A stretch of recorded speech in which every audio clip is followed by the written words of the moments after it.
Hello, fellow introverts, and welcome back to the channel. Today we're going to unravel the mysteries of time. So, let's get existential.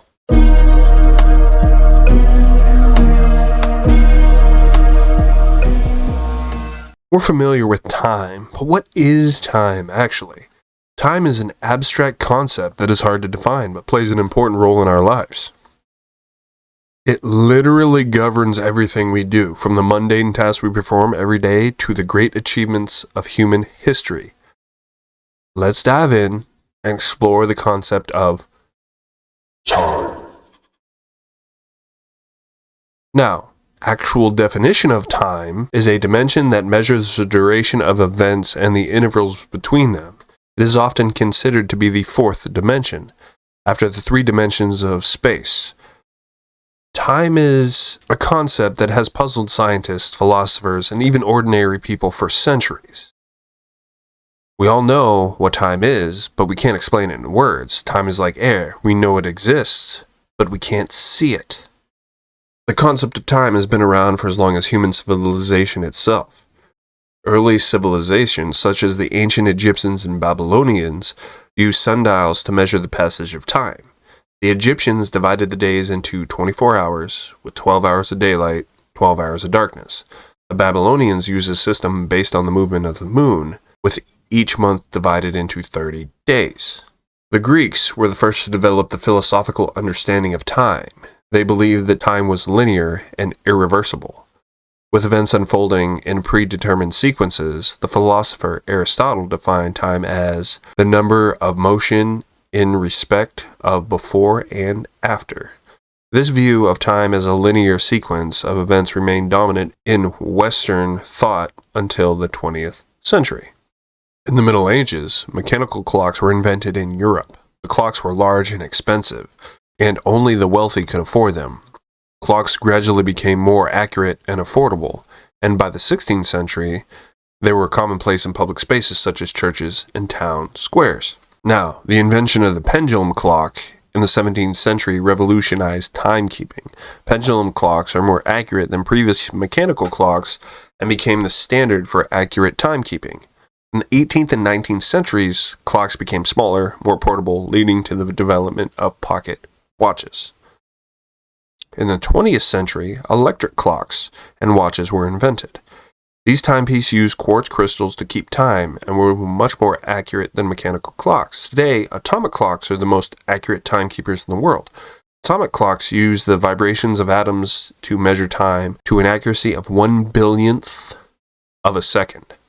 The study of time has also been important in fields such as physics and astronomy.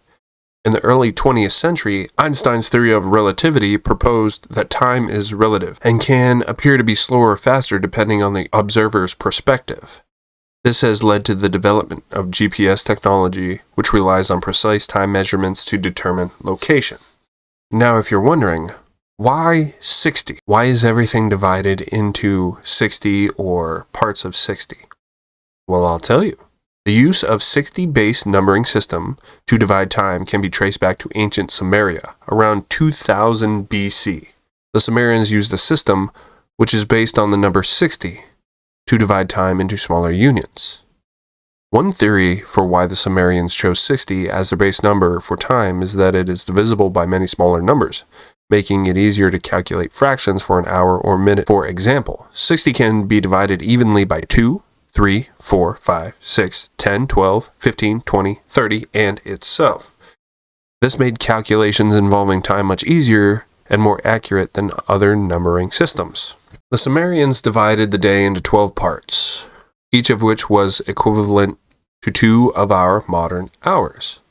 They also divided the night into 12 parts, giving them a total of 24 hours in a day. The system was later adopted by the Babylonians and the Egyptians, who used it to measure time and create calendars. The use of the system to measure time has continued throughout history, even as other numbering systems have been developed. For example, degrees in a circle can be divided into 60 minutes, and each minute further can be divided into 60 seconds.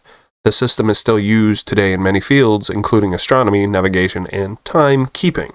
The choice of the 60 as a base number was likely due to its divisibility by smaller numbers, making calculations involving time easier and more accurate. This system has continued throughout history and is still used by many fields today. So, thank you, Samaria. We appreciate your contribution to modern times. Now, with all that being said, we still have a hard time understanding it. Because, despite all the scientific advances, time remains a mystery. We still don't know what causes time to flow, why time only flows in one direction, or whether time travel is possible.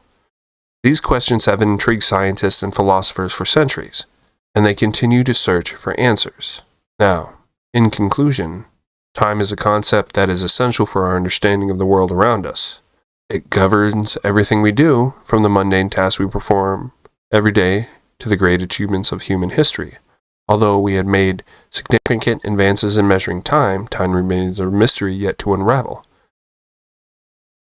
Hope you enjoyed the video. Hope you learned something new. Like, comment, subscribe, all that happy jazz. And I'll see you nerds later.